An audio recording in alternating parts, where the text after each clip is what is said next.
ये अलग बात है कि सलीके से वो खड़े होते हैं। ये अलग बात है कि सलीके से वो खड़े होते हैं। जो लोग बड़े होते हैं वो बड़े रहते हैं। दोस्तों, जीवन में आज एक विचार कौंधा है जिस पर आप बात करते हैं कि पके हुए फल को अगर परिभाषित करना हो तो परिभाषित कैसे करेंगे? पके हुए फल किसे कहते हैं? आपके आसपास में बहुत सारे ऐसे फल होंगे। हम लोग संसार में या इस नेचर के हम लोग फल ही हैं। और हम कैसे पहचाने कि पका हुआ फल कौन सा होता है? तो देखिए, पके हुए फल की 3 विशेषताएं होती है। पहली विशेषता ये होती है कि पका हुआ फल का रंग बदल जाता है, और जो व्यक्ति अपना रंग नहीं बदल सकता है, समझो वो कच्चा ही है। और दूसरी सब महत्वपूर्ण बात होती है पके हुए फल की कि उस पके हुए फल में थोड़ी सी नरमी आ जाती है। अगर कठोर और कड़ा अगर कोई फल हमेशा रहता है तो समझ लो कि वो अभी अधकच्चा है, अधपका है, कच्चा ही रह गया है। और तीसरी सबसे महत्वपूर्ण जो पके हुए फल की विशेषता ये है कि वो थोड़ा सा मीठा हो जाता है। तो पके हुए फल की पहचान करने का एक ही तरीका है।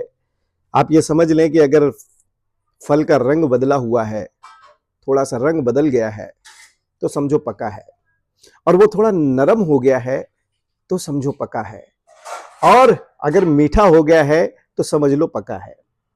एक उम्र लेने के बाद अगर फल में ये तीनों गुण नहीं होता है तो आप ये समझ लें वो फल पका नहीं है, वो सड़ने के कगार पर आ गया है।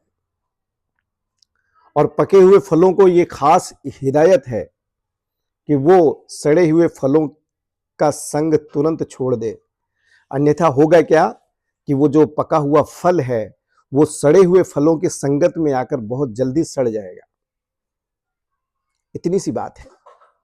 हमारे विचारों का जो हमारे विचार कौंधते हैं, या हमें अक्सर ये बात बताई जाती है, बचपन से नैतिक शिक्षा में पढ़ाई जाती है कि आपकी संगत कैसे हो, या किन लोगों के साथ में आप उठे बैठे, या कौन से लोग आपके साथ रहें, संगत कैसे करें। तो अगर आप पके हुए फल हैं तो आप समझ लें पके हुए दिखने वाले फल के साथ में आपकी संगत ठीक नहीं रहेगी, क्योंकि पके हुए फल सड़े हुए फलों के साथ में अगर रहते हैं तो उनके सड़ने के चांसेस ज्यादा हो जाती है।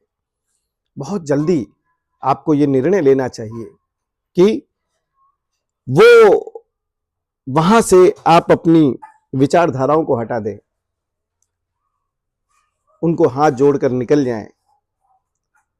क्योंकि आप कितने भी अच्छे होंगे, कितने भी सही हो पाएंगे, लेकिन चूंकि संगत का असर पड़ता है।